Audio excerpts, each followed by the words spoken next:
All right. Hey, everyone. Welcome to the Optispan podcast. This is a very special episode, joined today by Brian Kennedy, who has come all the way from Singapore. Actually, I don't know if that was your last stop or not. But that sounds good. Just go with it. But you actually went through the Optispan Gateway experience today. And so he's been kind enough to join us after that to sit down for something we've never done before. So Nick has gone through many of our prior episodes, compiled a set of, 100 or so questions. I haven't seen the questions. Brian hasn't seen the questions. So he's just going to pose them to us and we'll see what happens. I just want to say something before we start, though. I have a webcast too, and you were like my first guest. Maybe first or second speaker, and you've done like 100 of these, and I only invite me as the 100th speaker. And you made me get up at 2 a.m. Seattle time to do your podcast. I feel like you're up at that time anyway, according to email.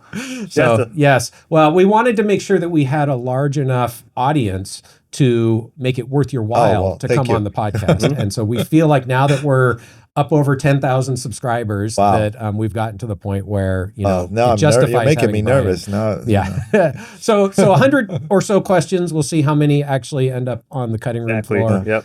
But and then tomorrow, which by the time this comes out, it will have already happened, we're going to do a live Ask Me Anything where anyone can ask us anything. And I have actually said publicly on X that I will make sure that you answer the question. So that'll be happening tomorrow at, I think, noon Pacific time or 1 p.m. Pacific time. Is that, it doesn't really matter to you guys because by the time you watch this, it will have already happened. But hopefully you were there. Yeah. Stay tuned if you weren't, and you can see what comes next. All right, let's go. Here we go. First question. Take it away. So what is the connection between the immune system and the hallmarks of aging, so particularly inflammation? The people like Claudio Franceschi have really argued that inflammation is at the center of the hallmarks of aging. And I've been relatively skeptical of that. Not that I don't believe inflammation is an important component, but that it was the central component. But I'm starting to believe it's at least more significant because every time we do studies in a discovery-based mode in the lab, whether it's making new clocks or whether it's studying the effects of longevity interventions, inflammation keeps coming up in different ways. And so I really think that this is probably one of the key drivers, at least. Yeah, I would agree completely. And Brian and I both got our start in aging working in yeast. So this may influence our sort of the way we have sort of evolved. I also avoided thinking about the immune system in aging for a long time because yeast don't have an immune system. And I was studying aging in yeast. I think where I've sort of landed is that many of the hallmarks of aging are shared across the evolutionary spectrum from yeast to worms to flies to mice. Inflammaging or dysregulation of the immune system is one of the 12 hallmarks of aging, but many of the other hallmarks can cause inflammation with age. And I think in mammals and humans in particular, but probably also dogs and mice, many of the functional declines and diseases of old age have inflammation as a core component. Now, what is causing that inflammation? Again, I think you can go back to other hallmarks like DNA damage or mitochondrial dysfunction or dysregulation of the microbiome. 4 or 5 of them can drive inflammation. And I actually think that this hallmark and pillars thing, even though I wrote the pillars paper, I had a big role in it. I think it's kind of misleading because I think all of these things are connected to each other. And what we're really looking at is a homeostatic network. And it's really the nodes in the network that are going to be the big drivers of aging, and the endpoints, the hallmarks, pillars, whatever. Those are kind of the endpoints of the network going astray. And so I'm really skeptical of these plans that a lot of companies have had where we just have to fix every hallmark individually, because I don't think any intervention is specific to a hallmark. I think all the interventions are targeting multiple hallmarks because they're adding robustness to the network. Yeah. And I think I again agree completely with that and would just add, I think there are certain nodes in the network that seem more amenable to intervention. And those are the things that we have studied, extensively, because when we manipulate those nodes like mTOR, we get big effects. I had a bet. Yeah, I didn't say rapamycin. I said mTOR. No, but I mean, I think that we tend to study what works, and we've emphasized the nodes in that network that have the biggest effects. Mm-hmm. All right, next one. What's your take on the potential of rapamycin for Parkinson's disease? I can start here. I mean, I think rapamycin has the potential to be beneficial for a variety of different neurodegenerative diseases. There's plenty of literature in laboratory animals of Parkinson's disease showing that rapamycin can have benefits. People have started to study this in humans. I'm not really aware of any compelling clinical trial data from humans yet, specifically for Parkinson's disease, but there's reason to think that it could be beneficial both in protection against onset of Parkinson's disease as well as progression of the disease. I think we really just need to have dedicated clinical trials to establish that. Yeah, I think the animal data is pretty robust for a number of neurodegenerative diseases, including Parkinson's, and we need, you just said it, we need more clinical trials. All right, next one. What's your take on the potential of longevity benefits of high-dose vitamin D versus the risk of hypercalcinemia? So I'm going to suggest we just go back and forth. Brian takes first on one, and then I'll take first on the next one. So this is your turn to go first. I don't think anybody should be talking about any vitamin unless they're measuring their vitamin levels. Because if you're taking excessive amounts of vitamins, that can cause harmful effects. Hypercalcinemia is one of them for vitamin D. I think that a lot of people are taking multivitamins or taking tons of particular vitamins. I'll just say this: if we optimize vitamin D levels in mice, we can protect against frailty onset with age. And I suspect if you really tried a program of optimizing vitamin levels, and I know we can argue about what's optimal, but if we tried to optimize that in individuals, I think we would affect aging in the human population significantly. I think the problem is that the companies that sell vitamins don't want to do that. Because they don't want to be measuring people all the time and collecting blood. And it's not just the companies; it's the primary care medical system. Yeah, I agree. Most people in the U.S. don't get their vitamin D measured on a regular or any basis. vitamin, And so this is crazy. We should be measuring these things and taking a personalized strategy to optimize them in individuals, bringing them back every 3 to 6 months and measuring them again.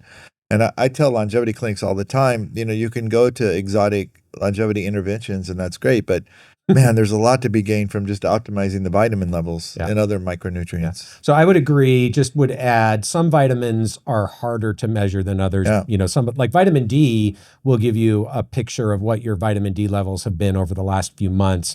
Vitamin C, it'll depend on whether you took a vitamin C supplement that morning. Yeah. So it's not easy to measure everything, but there are other biomarkers you can use to assess the vitamin levels. The other thing I'll just mention as well is I think, this idea of high dose, low dose, this gets to what Brian was saying, like we need to have a conversation around what do we mean by optimum.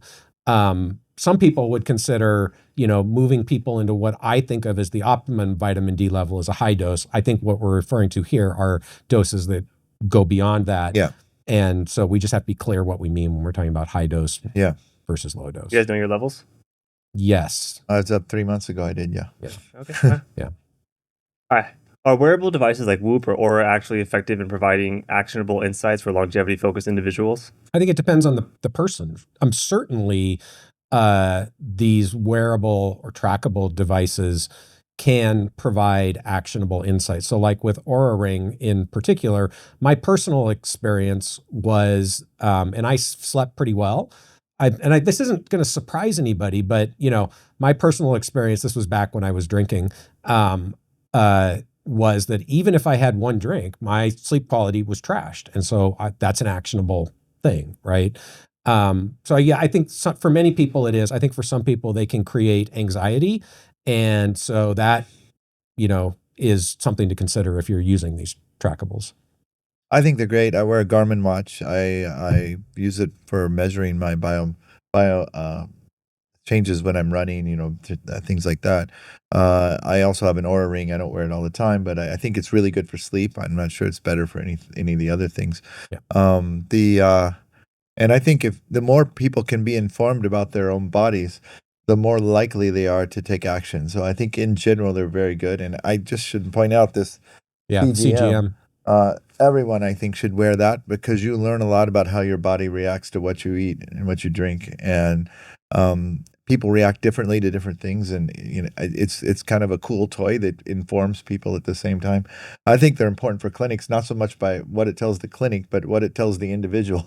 Is how much they learn. An example of that is that I have people coming to me all the time and say, "Wow, I don't understand. I'm exercising to lose weight, but when I run, my glucose goes up." I'm like, now you're learning physiology. Yeah, I agree. The only thing I would add about the CGM, first of all, I don't think you need to wear it all the time. I know that's not what you meant, but some people may have heard that. And so I think once in a while is really helpful.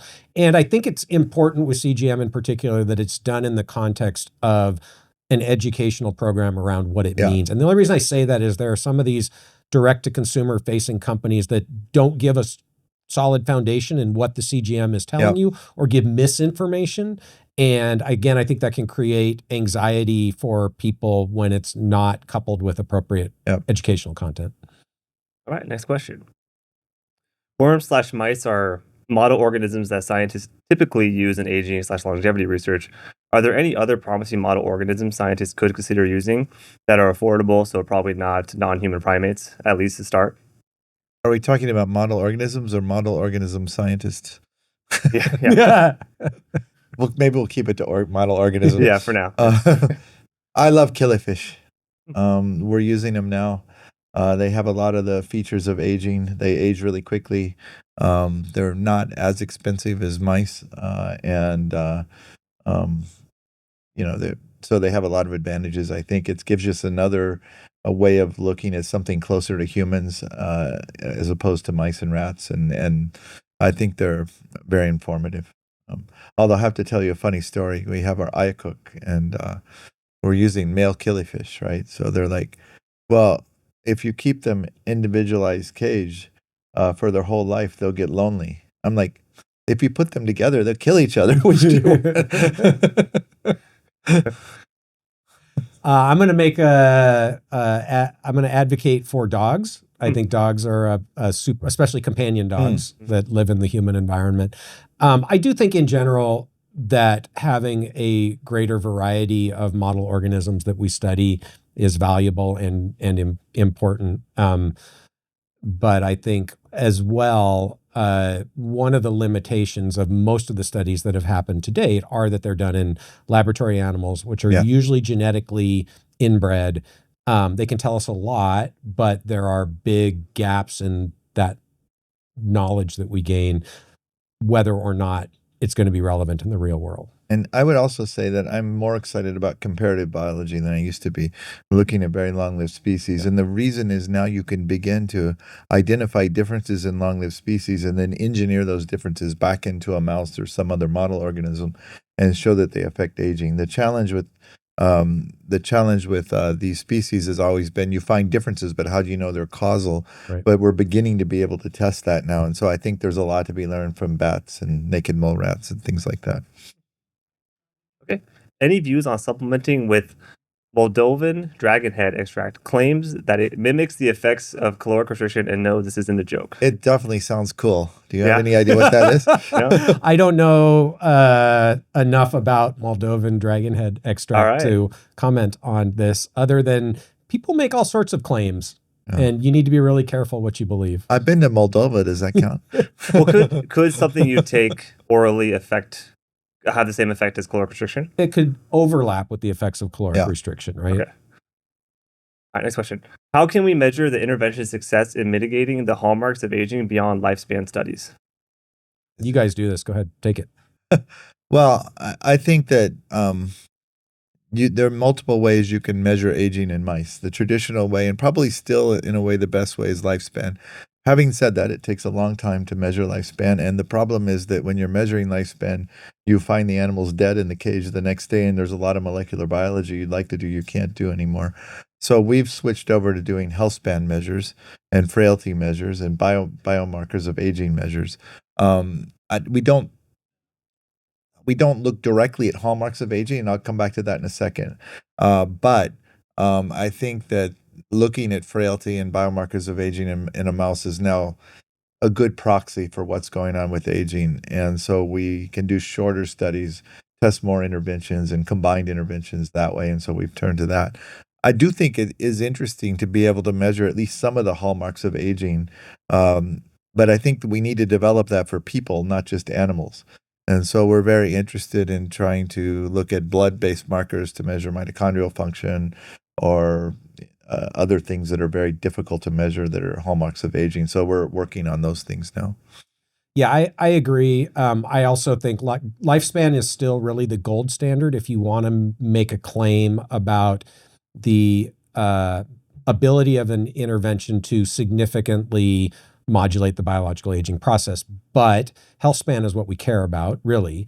And so we should be measuring healthspan. And I would suggest you probably start with healthspan. And then if you really want to know how big is the effect, you look at lifespan. A lot of people have said, well, you shouldn't look at lifespan because you can get lifespan extension without healthspan. I've never seen a case of that. Have you? Yeah, it seems to me that it's a myth that has been propagated by people with an agenda, honestly. Well, there is one way to do this. It's to do modern medicine. Let people get sick and do reactive medicine, and you get a lifespan extension with less healthspan. Although I think we're bumping up against how far we can push the lifespan. But you're right. No, I mean, I think that's a perfectly valid point. Okay, next question. Would love to hear your take on Greg Fay's TRIM-X trials to regrow the thalamus in middle-aged and older adults. Thymus. I'd like to have my thalamus regrow. Thalamus. Does yours need regrowth? You can ask certain people that would say yes. Well, let's keep that in middle-aged and older adults. You can read it again, though, just in case you want to. Would love to hear your take on Greg Fay's TRIM-X trials to regrow the thymus in middle-aged and older adults using a cocktail of drugs that include growth hormone. Yeah. So my understanding, Brian, correct me if you know more than I do. My understanding is this is a combination of metformin, growth hormone, and DHEA. I think that's correct. Okay. And so the idea here, and so there have been a couple of papers published on this suggesting that this short-term treatment can improve thymic function, thymic morphology, and some biomarkers of aging. So I'm intrigued. I would say I'm not convinced, but I personally want to try this, and I think I will. And if I do, we'll document it on the podcast just to see. So I think the question around is the metformin, is the DHEA necessary? Does it add anything, or is it all a growth hormone effect? My understanding, and again, maybe we'll get feedback from Dr. Fahey on this. Would love to have you on the podcast, by the way. My understanding is those were added, at least in part, to attenuate the negative effects of growth hormone on glucose homeostasis and insulin sensitivity. At least that was the metformin piece. And then the DHEA was added. And again, this is just something I read, so maybe there's more to it than this, because it goes down with age in people. So do those actually add anything? I don't know, but I'm intrigued by the data that I've seen so far, not yet convinced. And I would also say, and I'm not suggesting anybody do this, the molecules that are being used in this cocktail, we know a lot about. I think there's not a ton of risk to a short-term treatment. So I'm interested to see whether there's any effect there that I can detect in myself. I'm a little more concerned about growth hormone, but not short term though. Well, it depends on how it's done. I think there's been a long debate in the field about growth hormone and aging, and smaller animals live longer, right? And so the perception has always been that low levels of growth hormone are good for aging, right. But other people have said growth hormone goes down with age, and which it does, yeah. And we should back that up. Yeah. And that's led to a lot of arguments. I think both things are probably true. Yeah. So if you can supplement it back up to whatever the baseline levels were, where you think they were, that might be good for you.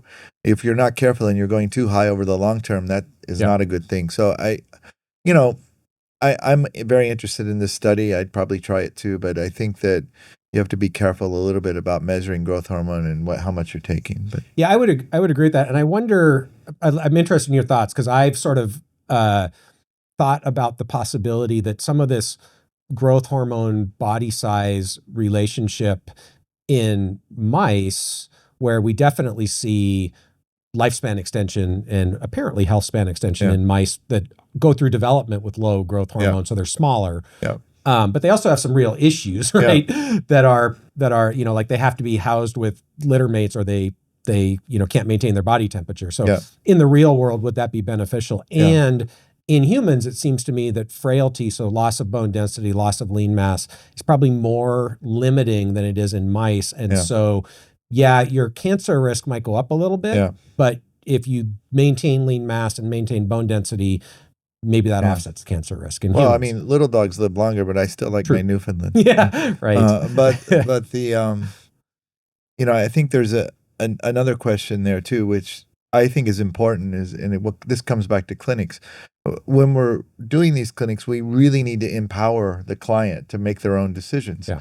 And when you're talking about growth hormone or testosterone replacement, I think that there are trade-offs and benefits, trade-offs, the risk and benefits that come from taking these things.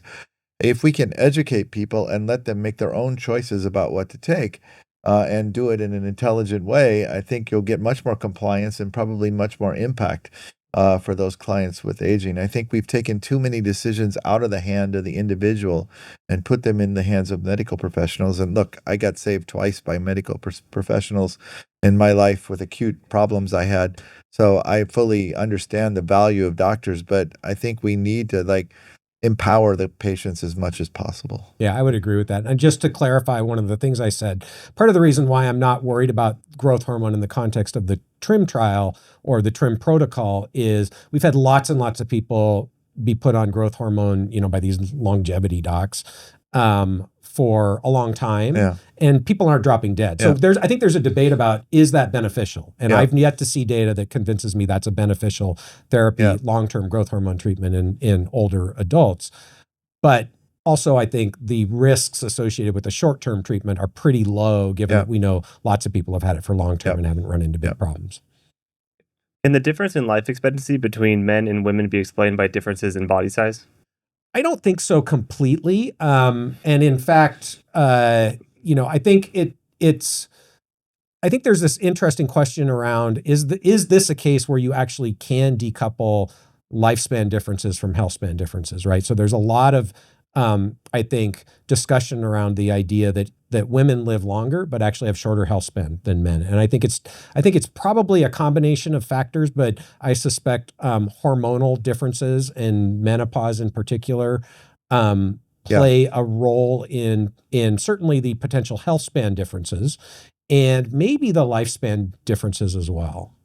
I think we underestimate the role of menopause and aging. And I'm running a center now, an Asian Center for Reproductive Longevity and Equality, and it's really focused on ovarian aging. And I'm shocked at how little research has been done in this area over the past. And I guess I'm guilty too. I didn't do any, but it's I think we underestimate its importance. The one thing I was gonna say is I do think body size could play a small role, but the body size difference, on average between men and women probably isn't big enough to account for the difference in life expectancy. Also, I don't buy the idea that women have a shorter health span. I think that their health span is still longer, but the difference is smaller than the lifespan difference. So they have a longer period of morbidity. So. I think this is pointing to one of the real challenges in our field is there's no consensus on how we define or measure health span.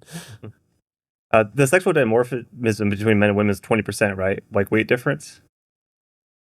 So I think we do need to be a little bit careful about weight versus body size, which when we're talking about the body size data on longevity, that is going to be more coupled to stature. So height as opposed to weight. Weight, especially in humans, especially in developed countries, is complicated by obesity and all of that. So I think you need to look at height. I don't know. 20% seems maybe reasonable as a difference in average height for men and women, but I don't know that data off the top of my head.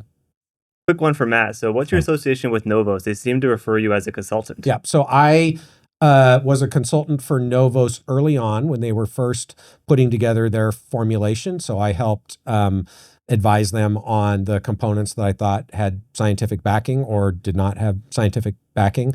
I continue to speak with the folks at Novos periodically. I don't endorse any of their products. I do have shares in Novos. Okay. All right. So I wasn't laughing at that. I was laughing at this question. Is resveratrol in food or drink truly the same as it is from a test tube? I have to answer this because I think it really depends on what kind of test tube you put the resveratrol in.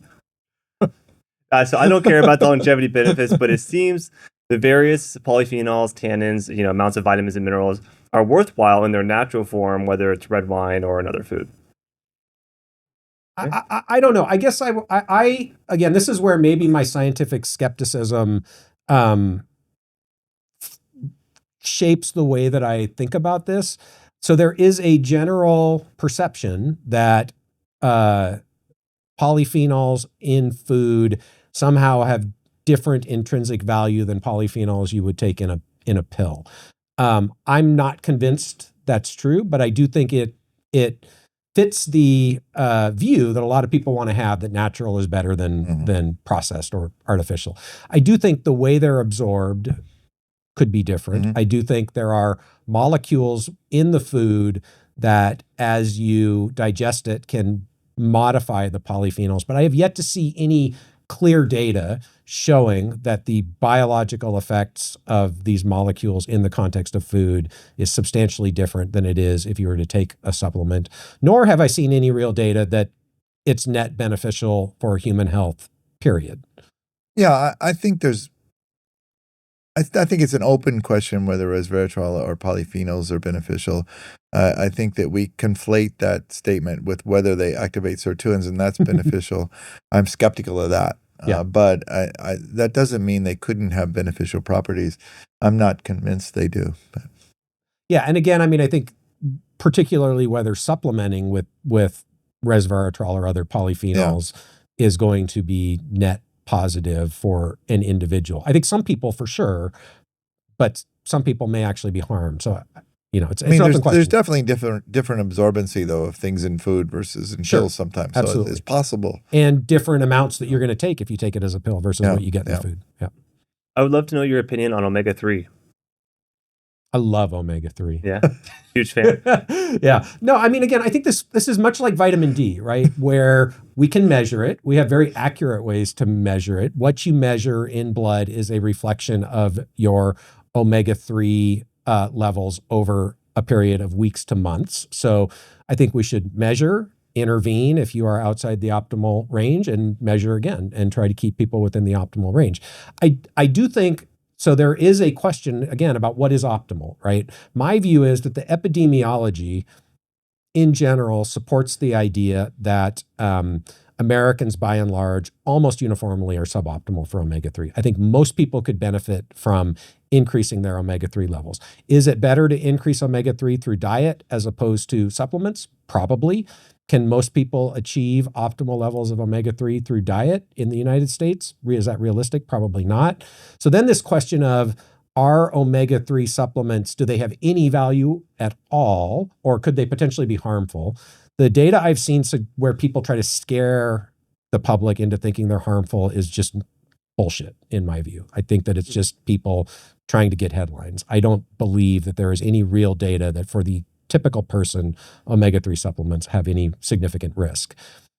Do omega-3 supplements have benefits? I think again, it's hard to know with 100% certainty. I think the data we've got available now suggests, they probably can have benefits if you're deficient and you supplement into the optimal range. And I think that's, the meta-analysis studies that you see out there with vitamins and omega-3 and all these things, that's what they're deficient in. We don't know how many people we took from outside the optimal range into the optimal range, right, and how many people that were in the optimal range and we took them out of the optimal range. And until we measure things on that level, we're not going to see the benefits of these things. You're talking about where some of these studies say, we look at people who supplemented with vitamin D omega-3 versus people who didn't. Yeah. And you're right. They never measure the actual amounts that the people in the studies achieved or had before they started supplementing. Yes. Yeah.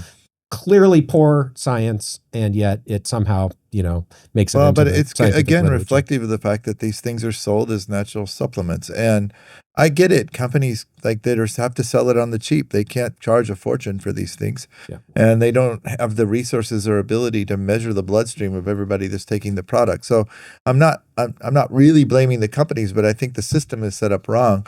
We need to be taking a more proactive role in people's health. And these are things we should be measuring somehow. Yeah. And I would just add, there are people who will say, the correlations that show that people who are below optimal for vitamin D and omega-3, there's a whole bunch of bad stuff, like really, really bad stuff that's correlated with being deficient for vitamin D and omega-3. And there are some people out there who's like, well, correlation is not causation. And they're right. Correlation is not causation, except in both of those cases, there are very biologically plausible mechanisms connecting the problems with the deficiency. So it's true. Nobody has done a clinical trial where we're going to make you deficient in vitamin D and show that bad stuff happens to you. But we can be pretty sure that there is a causal relationship. That'd be in those cool, cases. though. Can we do that? That would be hard to get through the human subjects approval process. There's jurisdictions. How critical is genomic instability in aging, and are there ways to prevent or repair DNA damage beyond lifestyle changes? I think this has been a debate forever. I mean, there have been people that have said that aging is DNA damage, and there have been people that said that, wow, the evidence is very weak and it's not having a big role. I think it's certainly one of the drivers. And I look at causes of aging as sort of kind of the way Peter Fedichev thinks of it, which is that there's millions of events that can happen, all of which have relatively low probability, some of which are DNA damage to a particular site in the genome, and that it's not one type of damage that's driving aging. It's an accumulation of all these things that are challenging the ability of this network to function, and eventually it breaks down. And so DNA damage, I think, is certainly one of those things. Preventing DNA damage is probably possible through a lot of the interventions like dietary restriction or reducing it. Yeah.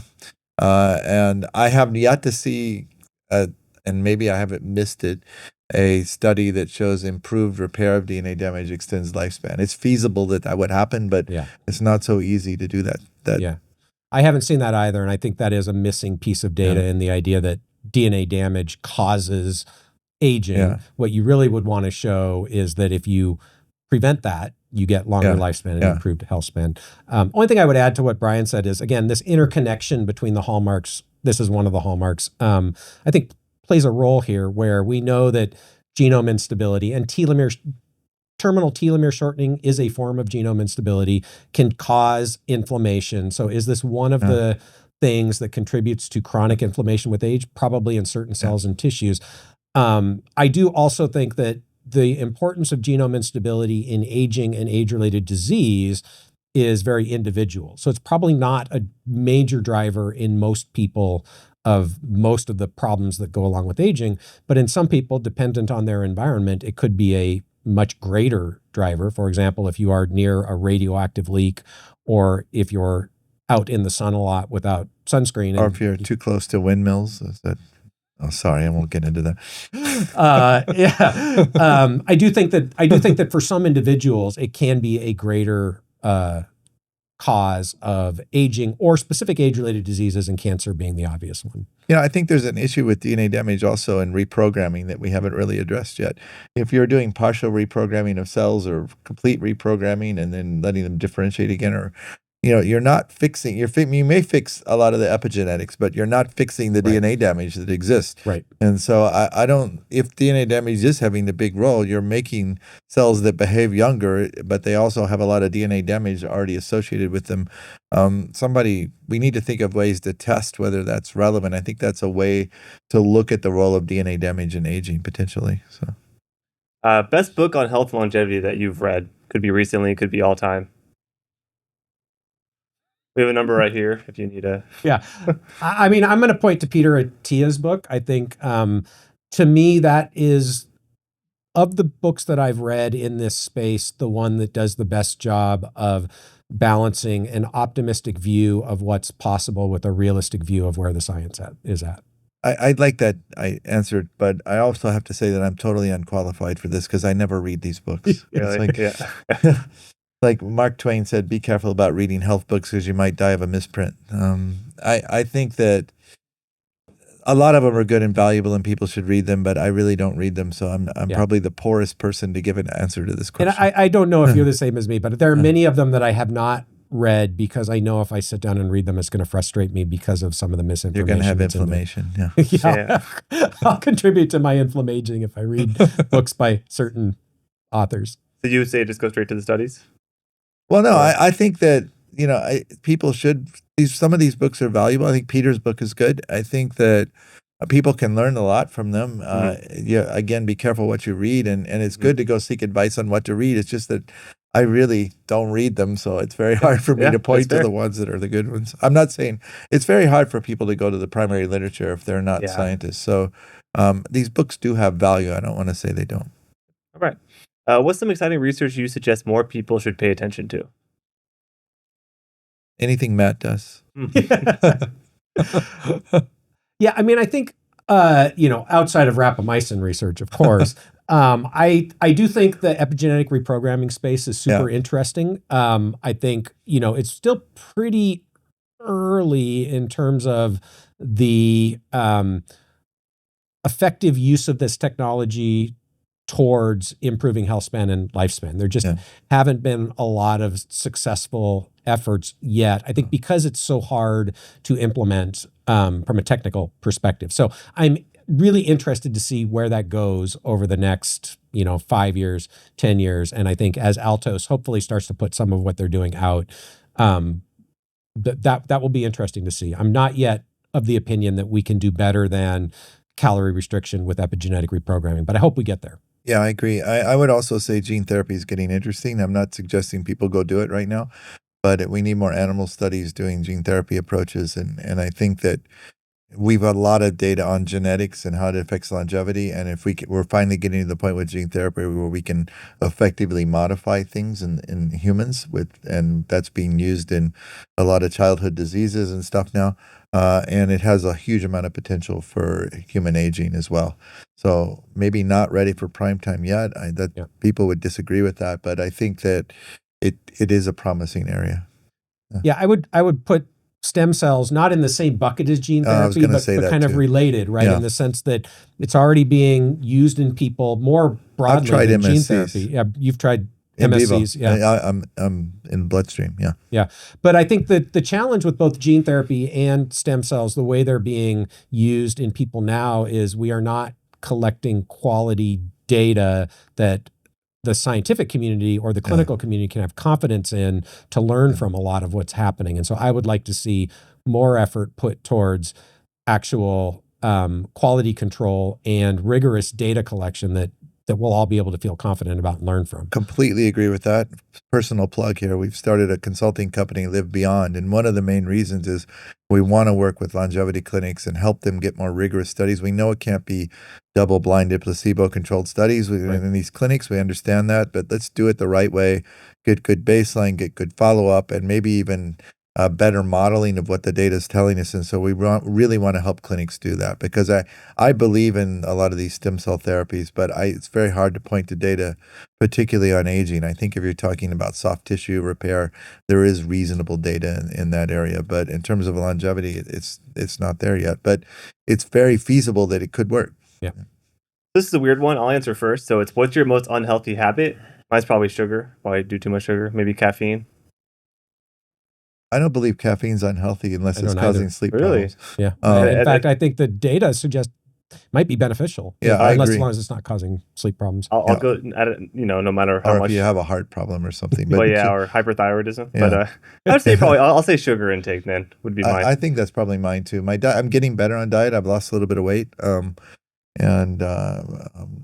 I think that's good, but I still have a tendency to eat processed sugar too much. Yeah. I don't know. I would say for me, it's probably the fact that I let myself get frustrated by things that I should just let go. So the sort of allowing my stress level to be increased by things that maybe I can't control or shouldn't try to control. Yeah. I've gotten better at that, but I used to have that a lot. Maybe flying on airplanes too much is a bad habit of mine too. Besides overhyped claims, what is your biggest criticism of the aging and geroscience field? I would say a lack of scientific rigor in some cases. Now, I don't want to make that a generalization about the field, but I think the field is not good at policing itself. And there's a lot of low quality science that makes it into the literature. And it's true in biomedicine generally. I agree. But I mean, I think in the aging field, it's maybe more problematic because of the reputation for snake oil. And I mean, there are well-known, I'm not going to name names, people can read between the lines to some extent. There are well-known scientists in the field who Stop have talking about me. who have actually, believe it or not, I respect Brian's research probably as much as anybody else's in the field, if not more. It's So hard for you to say that. There are certain labs where if they publish something, I believe it, and there are certain labs where if they publish something, I'm very skeptical. My point being, there are people in the field that if you talk to other scientists at the meetings, nobody actually believes stuff that comes out of the labs, and yet those labs continue to publish in high-profile journal, and almost nobody actually calls out some of the misleading statements that people make. So I think this field has a real problem with not policing itself, and that contributes to the perception that there's low quality, that the field as a whole does low quality science. I'm going to answer this question a bit obliquely because I think we're in this really weird setting right now where longevity research is still research for the most part. If you want to say what are completely validated strategies to slow aging, if you want to say to extend lifespan, it's a very small number in humans. I think a lot of these things will work, okay? I'm not negative about this, but we don't have the sort of completely rigorous data on many things yet. And at the same time, the clinics are popping up like mushrooms. And really, the problem with that, and I'm generally in favor of that too, for the most part. The problem with that, though, is that when you go to a clinic, the person goes in and they expect to hear, well, we know what you should do. You should do X and Y and Z, and then you'll live longer and be healthy longer. But we're not there for most of this. If we're really talking about longevity interventions, I'm not talking about disease prevention. I'm talking about longevity interventions. And so I think the key thing right now is that clinics are appropriately educated on what they should be doing. I don't go so far as to saying we should have a SOP for all clinics and they have to follow that. And if they don't follow that, they're not a longevity clinic, because I don't think any of us know the right answers to these questions right now. But they need to be focusing on a few things. One is safety. A second one is transparency. Yeah. If you're promoting an intervention, you need to be clear with the client what the data is suggesting it will work, what the potential risks are. And if you're not doing that, if you're promoting something like this is going to work for you when we know we don't have that data, then that creates a lot of problems. So we're in this weird realm where we're still doing research, but we're also practicing. And I think that's okay. On the other hand, it needs to be done carefully. Yeah, I think you're right. I think also what we've seen is an expansion of the term longevity, or a co-opting of the term longevity by people who were already doing some of this stuff previously. Yeah. They just started calling themselves longevity clinics or longevity doctors. So I think, is that really part of the aging geroscience field? In other words, I guess what I'm asking is, does somebody become part of the field just because they decide to start using the word? Yeah. And we haven't, I think as a community, we haven't yet figured that out.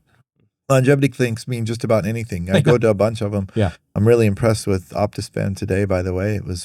I learned a few things about myself. We don't call ourselves a longevity clinic, so we do healthspan medicine.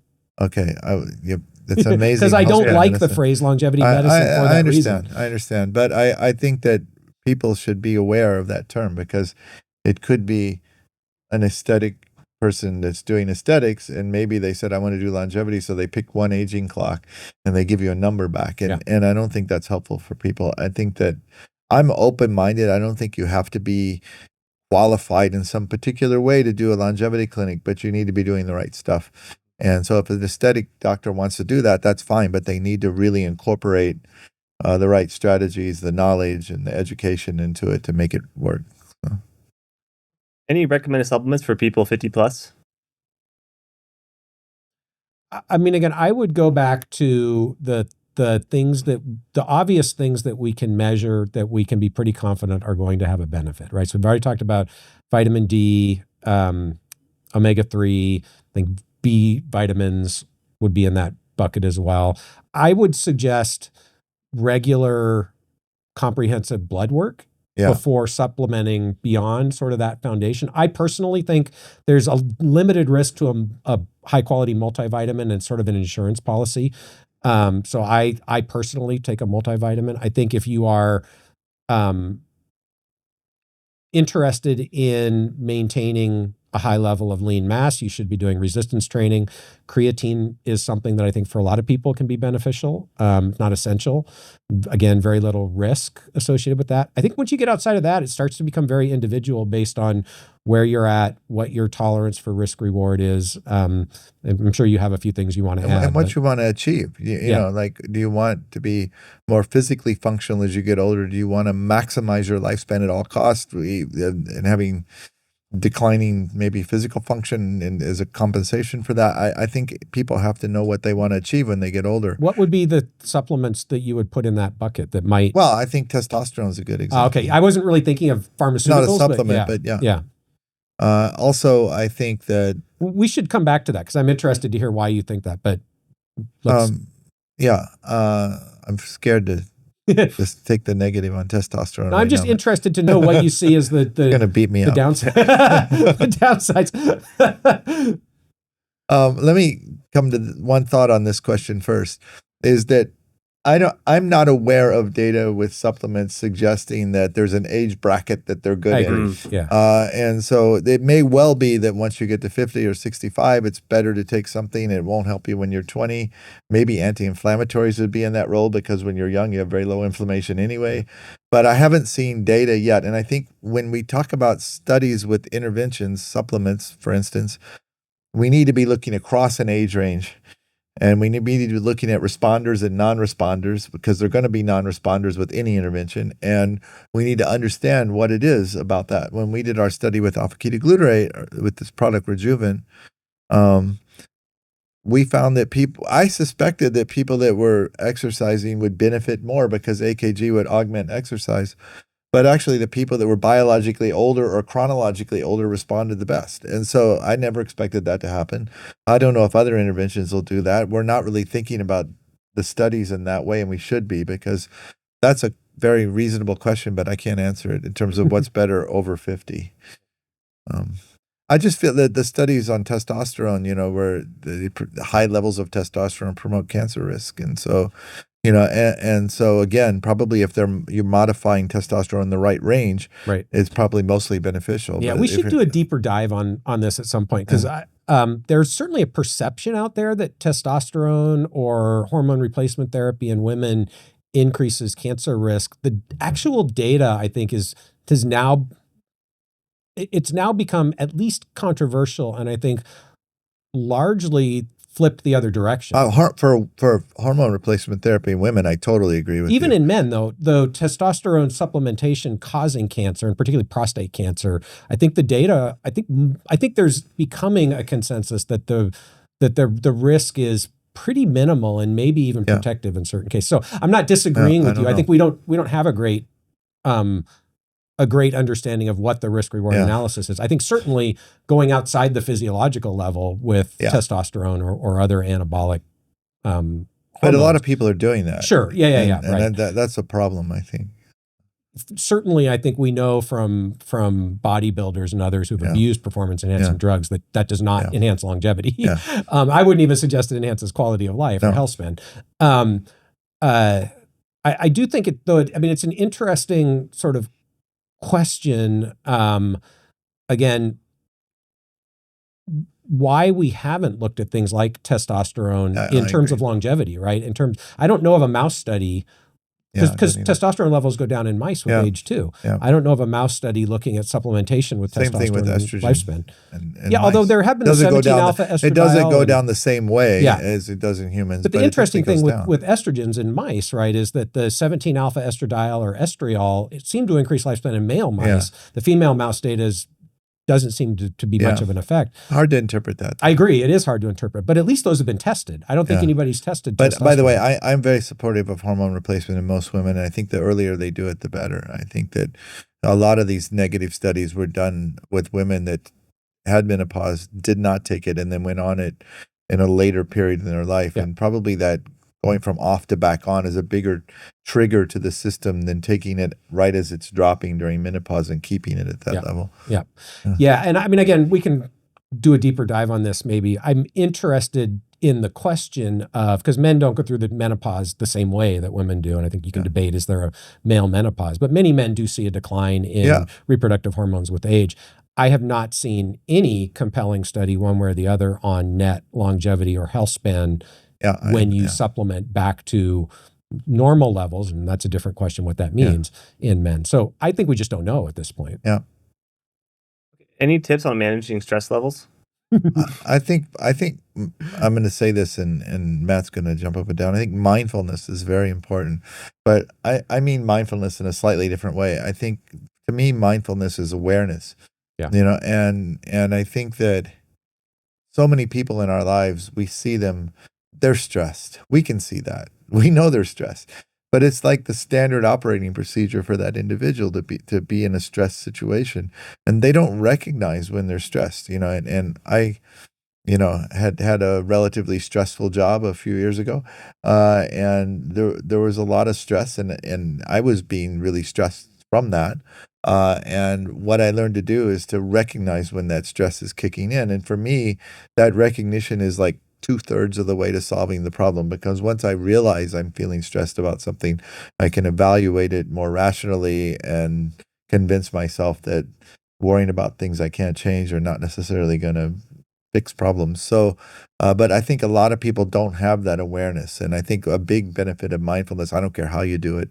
I get it from running, but a lot of people get it from yoga or meditation, whatever.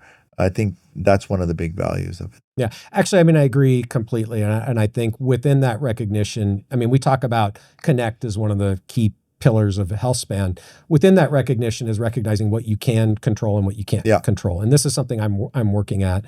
I think human relationships play a big role in appropriately being able to handle stress. And I think also being aware of your own sort of the way you respond to situations, and whether that's through, there are these personality tests, people have different feelings about those, but I think trying to become more self-aware of what your triggers are and what causes you to respond in a way that increases stress is really beneficial. And this is going to blow Brian away. I'm actually wearing this wristband. So it's a Buddhist string to remind, this is a friend recently sent this to me, choose love, not fear. So, I mean, again, this all goes into this idea of, being aware of how you're responding to the world around you, and hopefully not reacting out of fear, but reacting out of the opposite of fear. And I'm actually not religious. That may not be a surprise to you, but I do think there's a lot of interesting thought in Buddhist thinking that helps with these kinds of issues. So. Next one.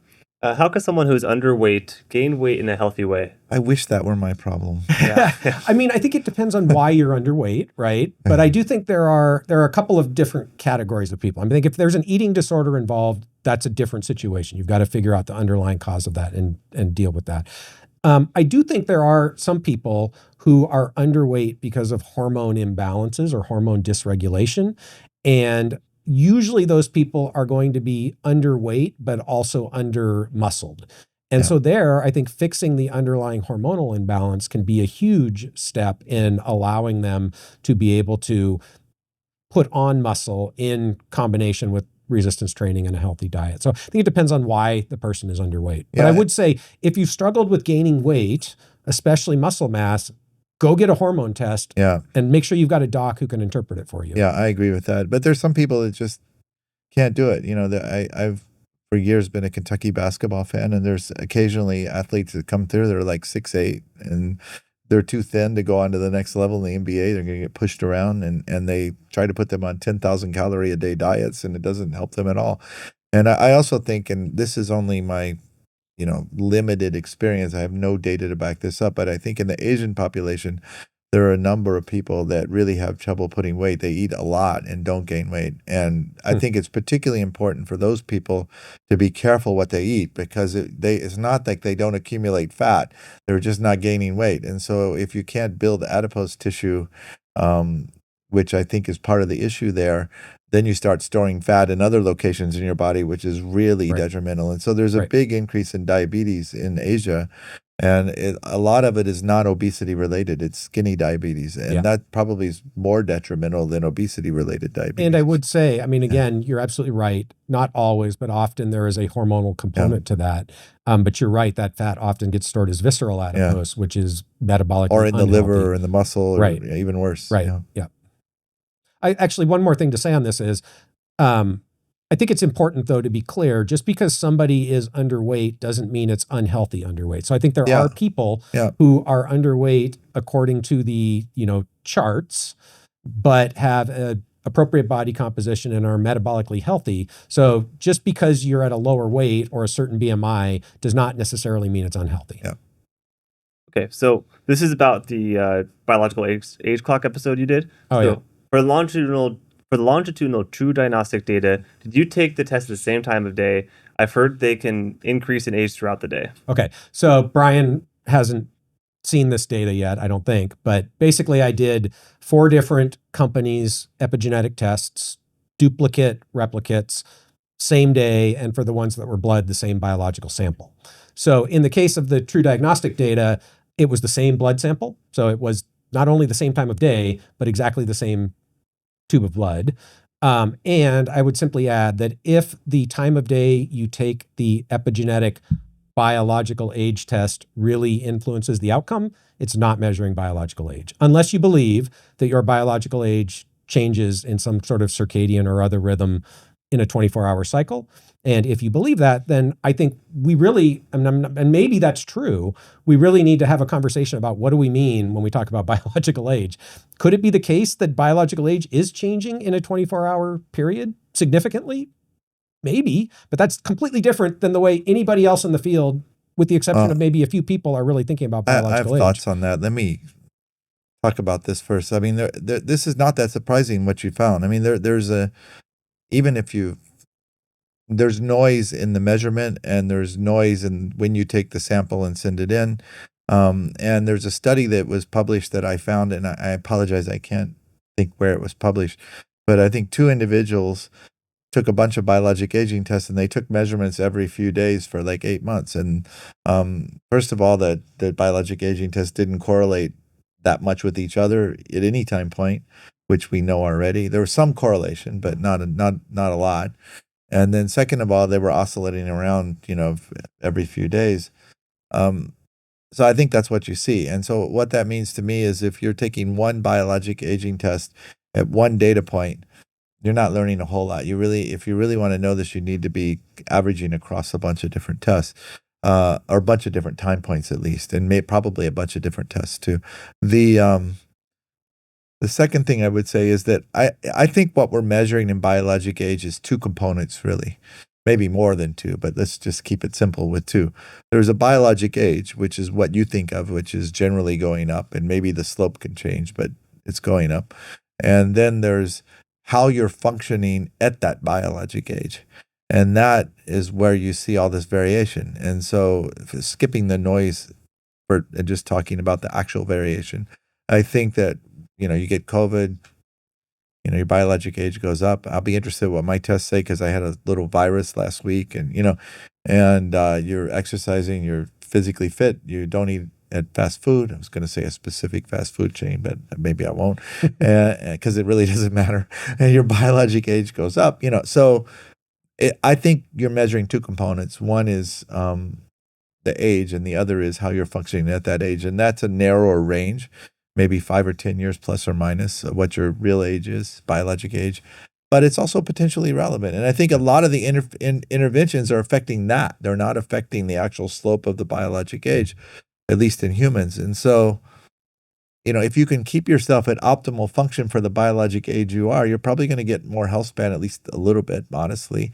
And you're certainly going to probably function better at the time. So I think that's what it's measuring. Now, we can argue whether that second component's really aging or not, but I think it is physiologically It's relevant. related to health and presumably mortality risk. Yeah. So I agree.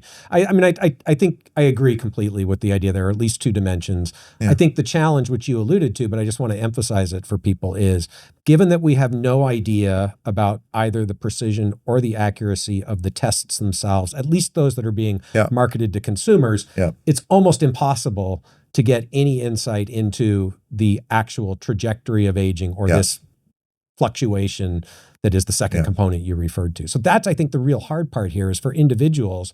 And so this is a question I'm actually thinking a lot about is, should medical providers in this space be using these tests at all?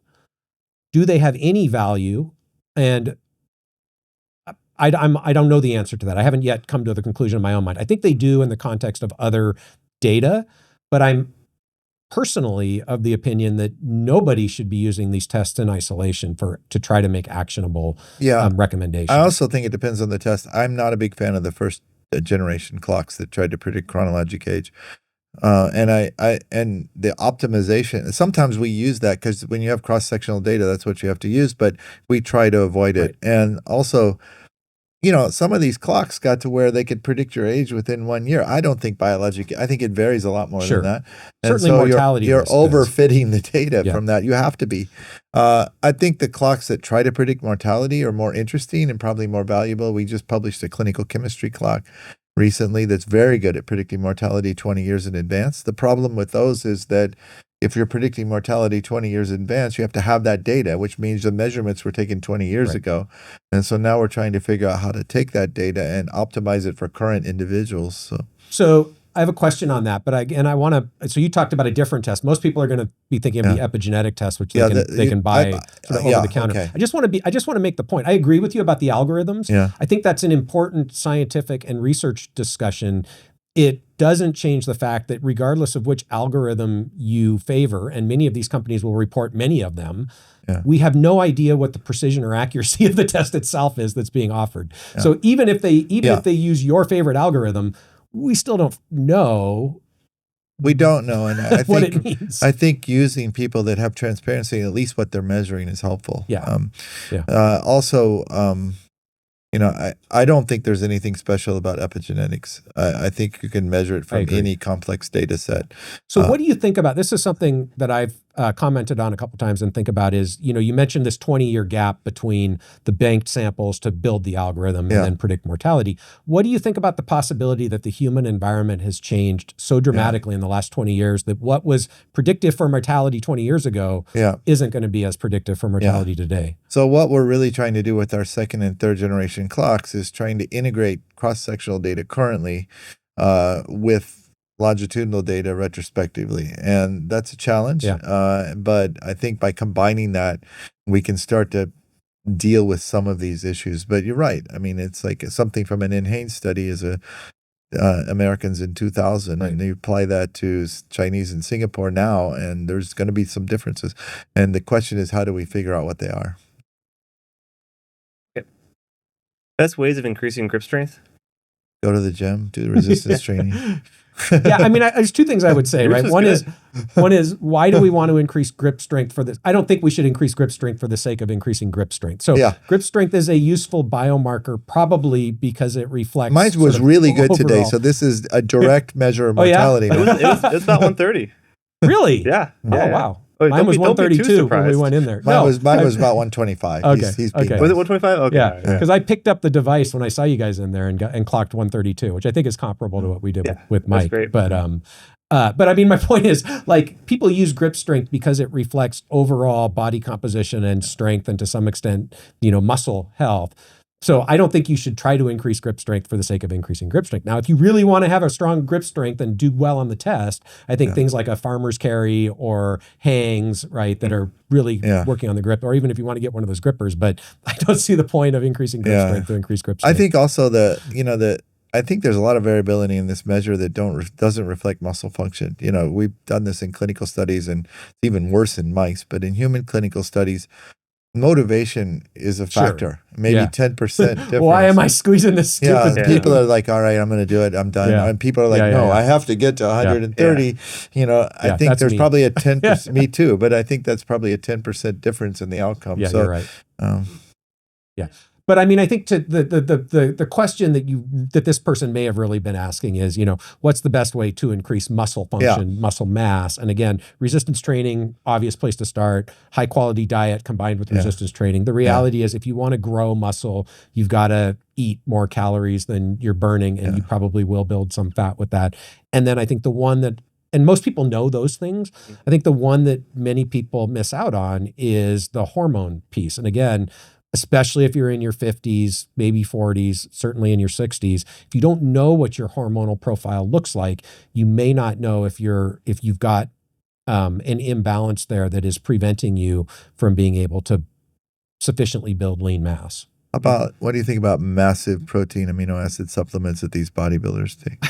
I mean, I think there's a balance, right? So again, this question of can you build muscle without eating a high amount of protein? I think you can. Yeah. Will you build more muscle if you eat a higher amount of protein? Is it good for you though?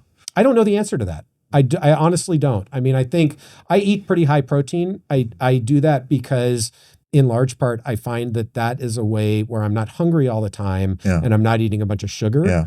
But I also don't supplement with protein. Like I actually have stopped, doing protein shakes about, 8, 9, 10 months ago. Yeah. So I don't supplement with protein, but I do eat a pretty high protein diet because I'm not eating foods with a lot of simple sugars. Yeah, I'm trying to get more.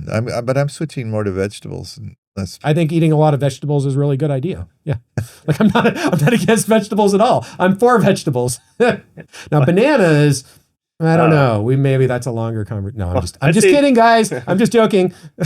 I'd say do pull-ups though. It's a good way to get grip and also muscle. I agree, mass. and it makes actually you weigh less because it's easier. Doing really high quality pull-ups, I think, is a really good way to build. And by the way, I was terrible at pull-ups, and I finally just committed myself to start doing them, and I'm still not good, but I'm getting better. And you've lost weight recently, so do you notice that you get better at pull-ups as your weight goes down? Yeah, maybe. I don't know if I'm doing it carefully enough to notice, but maybe, yeah. So are you dropping off the use of the True Diagnostics test and Optispan from now on? So we kind of touched on this a couple of minutes ago. I mean, I have been thinking a lot about not specifically calling out True Diagnostic, but these epigenetic tests that are direct to consumer in general. Given that we have limited information about accuracy or precision, are they useful in the context of a clinical setting? I'm still of the opinion that when taken together with a variety of other biomarkers of different modalities, there's value there. I am very skeptical of the idea that these tests should be used in isolation to guide lifestyle changes or other sorts of interventions. So I think the answer is TBD, but I do believe, and within the Optispan program, we actually measure at least 3 different modalities of biological aging specifically. So we're not only looking at epigenetics, we're looking at the epigenetic profile in the context of other types of data specifically related to biology of aging and other types of data more reflective, we believe, of overall health status. Yeah, I think I would add to this that there's a big gap right now in the research field. We've made progress in a lot of areas. We've got lots of interventions. We've got lots of biologic aging clocks. We've got lots of hallmarks now. Pretty soon there's going to be a hallmark for every protein. And we've got age-related outcomes we've known about forever. But what we haven't done is connect those dots very well. And I think what you're going to find is a lot of these interventions are going to have an impact, but they're going to impact some clocks more than others. And that's going to lead to effects on different hallmarks and ultimately protect you against different age-related outcomes. And so it's more complicated than just lifespan. And I think that's we need to start connecting those verticals up with these interventions, because especially if we want to combine them in meaningful ways, we need to know which ones are affecting which things. Yeah. I agree completely. And I'm, again, going to caveat that with the point that I think what we don't know about the accuracy and precision of these direct-to-consumer tests makes that sort of analysis very difficult, because how do you know that taking alpha-ketoglutarate actually moved the needle when we don't actually know that test itself, what the error Yeah. rate and what the precision of that is. It's and a I'm not problem. picking on alpha-ketoglutarate, but Yeah, you get stop my picking point. on AKG. I think that academically we can deal with Agreed. that. Research world is different. This is what I want people to understand. I don't have any problem with the epigenetic algorithms as they have been developed in the research setting and applied. I think the issues are with the direct-to-consumer tests and the lack of transparency around accuracy, precision, reproducibility. And honestly, nobody is going to do triplicate replicates on a $400 test, or very few people are. Yeah. Are there any clinically verified microbiome stool tests? Is this a viable way of to assess microbiome health? There are absolutely both clinically verified and direct-to-consumer microbiome tests. There's a whole bunch of them. So I think it depends on the use case and what you mean by microbiome health. And this, again, I think is where, and I'm less savvy in the direct-to-consumer microbiome space. This is an area that I am intrigued by. I have yet to find a partner in this space that I'm confident in. I think the microbiome, once we actually really start to get it figured out, is going to turn out to be hugely important for human health. I think we absolutely have to get past the sort of stage of diversity and eat more fiber. And I'm not sure we're there yet. And also the microbiome is not just in your gut. I mean, I'm helping out this study on China. In China, I can't talk about much now, but it's not published, but it's looking at the interaction between skin microbiome, gut microbiome, and age-related outcomes. And there's a lot of interesting stuff going on there. Also, there's, vaginal microbiomes, there's oral microbiomes, lung microbiome, we're really just at the tip of the iceberg. People are even talking about brain microbiome now, and I'm not sure yet how much I really want to dive into that. But, I think it is, I agree completely. And oral microbiome, as you know, we've done research on this, and I think that's hugely important for human and animal health. But yeah, there's a whole bunch of microbial communities in our bodies, and they can all be dysregulated together, or they can be individually dysregulated, and they tie into inflammation for sure, and maybe other hallmarks of aging. But I think it's also more complicated to just change your microbiome than people will lead you to believe. I mean, yes, your microbiome is telling your body to do different things, but your body is also controlling the niche that your microbiome lives in.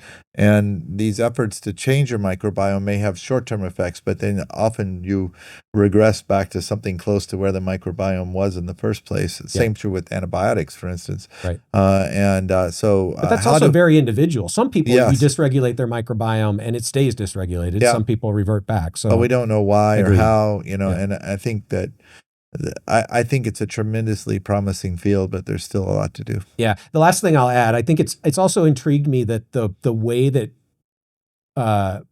microbiome modifying interventions are regulated or not, and the way people think about it is interesting, right? So there are companies now that are selling, certainly probiotics have been around for a long time, but selling like what appear to be pretty potent probiotics that can have real significant and long-lasting changes to your microbiome, completely unregulated or largely unregulated. And we have no idea what the long-term consequences are going to be.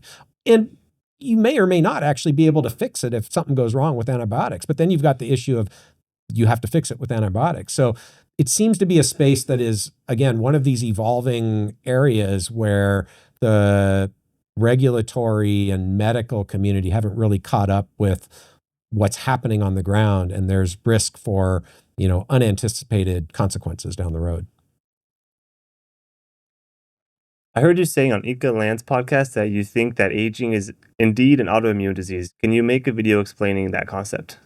So this is probably longer than 1 minute answer, but I think what I would say, so if I said it quite with that much certainty, I should maybe clarify. I do think there are aspects of aging that can be characterized as an acquired autoimmune disease. And what I mean by that, we already talked about inflammation, dysregulation of the immune system is a hallmark of aging.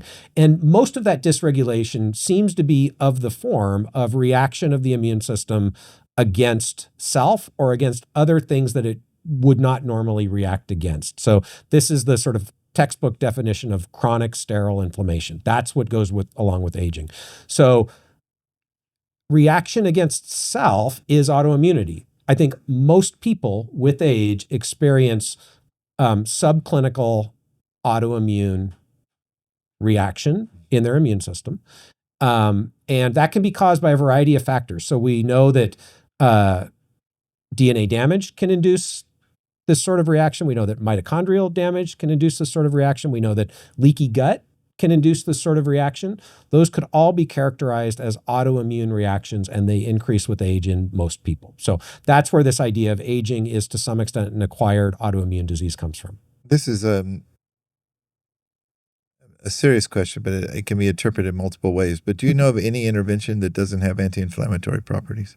Any lifespan extending intervention in mice. I mean, I think if you look at the ITP, the issue with anti-inflammatory is that's such a catch-all term that it's kind of like mTOR, right? Well, there's also different primary, secondary, tertiary. Well, but what I mean is, if you take almost any molecule out there and you do a Google search, you can find something that suggests it's anti-inflammatory. So that's a harder question to answer. If you think about the things that have come out of the ITP, there are certainly molecules that have direct anti-inflammatory components, and there are others where it's less direct. But even like glycine, if you look this is what I mean. Yeah, there's pretty good data on it being anti-inflammatory in human aging studies. So I guess the question would be, or at least correlative. I'll just turn it around. If an intervention really impacts the biology of aging, could it do that without being anti-inflammatory? Now, it could be completely indirect, but you might argue that you almost have to reduce this chronic inflammation. That's what I'm asking. Yeah, I think again, aging and inflammation are so tightly coupled that I don't think you could find something that robustly increases lifespan and or health span without doing something about age-related inflammation, which is largely sterile and therefore, to some extent, autoimmune in nature. And I'm sure I will get yelled at by immunologists. I am not an immunologist. That's okay. You can yell at Matt. If you want his email address, I'll give it to you. Yeah. For those of us willing to make significant lifestyle changes, what are the chances of extending our lifespan and health span by decades? I mean, it depends on where you're starting from, right? So I think if you take the average American, again, this is not meant to be super quantitative, but I think if you take the average American and you get them to not even necessarily optimize, but dramatically improve their lifestyle around the 4 pillars of health span, most people are going to get 10 to 20 years of health span and probably something close to that in lifespan. If you've already done that, then I think it's an interesting question, how much beyond. Yeah, that's what I was going to ask. Will supplements help if you've already optimized everything? We have I don't have any knowledge. I don't have any data, right? So I do think, certainly you are going to give, and I think the other thing to appreciate is there is a stochastic component to this. Yeah. We all know some people, you could do everything right and you're going to die from a heart attack. You get hit by a bus. Yeah. And there are some people who appear at least to do everything wrong and live to 105, right? Yeah. So we're talking about probabilities, right? Mm-hmm. Yeah. But I do think optimizing your lifestyle factors as best you can while still, enjoying life, which again is going to be in somewhat individual choice, gives you the best opportunity to maximize health. But I think there's another component to this, and this is something else I tell clinics all the time, that you should not dissociate health span from performance, because a lot of the interventions that we're doing to extend health span are also optimizing people's performance. I'm not talking about— What do you mean by performance? Well, function. I'm not talking about— tissue organ function. But also just like cognitive function, sleep quality, energy from exercisability. Improving that is something people can see now. Yeah. And it's also something they value. So they might be making a sacrifice in their lifestyle, but they're getting an immediate or near immediate return from that as well, in addition to the downstream benefits. And so I think longevity clinics should also be talking about optimizing performance. Now, there are a few things that would be incongruent between those two statements, but most of it, I think, is the same stuff. I agree. And this is where, this is getting outside of lifestyle a little bit, but this is where I think things like the GLP-1 agonists, when used appropriately, and perhaps when combined with hormone therapy, are quite potent, right? Because people who have struggled for years to lose weight, they work for most people. And if you combine that with lifestyle strategies and perhaps hormonal strategies to maintain lean mass, that's really powerful, because you get the not immediate, but short-term response that keeps people on that track. Okay. Question. I just found out today that I've got good lean mass, that my fat mass is reasonable overall. little bit high on visceral fat mass, not uncommon, but you wouldn't call me obese by any standard. I'm maybe slightly overweight, maybe. Should I be taking a Ozempic? I'm not a medical professional and can't provide medical advice. Or neither of us are. No, I know. So here are my general thoughts, and this is evolving, right? Because in clinics they're giving this stuff out like candy. I agree. So I mean, I would say first of all, nobody should be taking a GLP-1 agonist if they're not monitoring body composition. Full stop. I feel pretty strongly about that. I think many people have been harmed by lack of education, and in hindsight, maybe it wasn't irresponsible use 5 years ago. Today, it's irresponsible if you're not educating people around lean mass loss with these drugs. So having said all of that, I think if you find that that appetite is one of the things that is keeping you from achieving the body composition that you want, that is optimal, then and you can do this in the context of a program where you monitor body composition and maybe take other steps to maintain lean mass, I would suggest that maybe low dose, and by low dose, I know people are playing around with quarter, half the prescribed dose for obesity or for diabetes. I don't see a lot of downside to trying it. And if it helps, great. And by the way, I'm supportive of these drugs generally. I get concerned when people even more fit than I am are taking them for the long term. I think you have to be careful of, again, this is getting in the area of eating disorders and mental health. And yes, absolutely. I think you need to be careful. Like, I think somebody who's at 15% body fat probably shouldn't be taking a GLP-1 agonist to get to 10% body fat. Probably. Again, there may be cases where that makes sense. Thoughts on AI's impact on / potential impact on the aging space? Half my lab's doing AI now, so I guess I am supportive. I think looking at large human data and being able to look at it in interesting ways that are non-linear and also single comparison of two parameters is completely changing the field. We're using AI to make clocks. We're using AI to predict drugs. We're using AI now. We're using large language models in research studies we just have a paper that's coming out on how to ask large language models questions about medicine in the appropriate way to get answers that are closer to correct. What adjectives should you put in the question? If you say I'm 50, should I take rapamycin to live longer? What other adjectives should you add to that question to get a better response? How much of your own data should you add to that question to get a better response? And so I think that it's really revolutionizing the field. I mean, I think we get confused a little bit about what AI means. At one level, it's just linear algebra done large. Of course, there's a lot more complex modeling out there than that. But I think that we get caught on terms a lot. And we put too much value on the term, but the science and the math behind the term, I think, is very interesting. Yeah, I think there's no question that AI writ large, and Brian's right. I mean, I think there's a whole bunch of different types of AI that are being used in different ways, is going to have an enormous impact in the aging space and in biomedical research, and of course in the world in general. Predicting where that's going to go is a fool's game at this point. I think. When do we lose our jobs as professors? You're in trouble. I think I'm okay.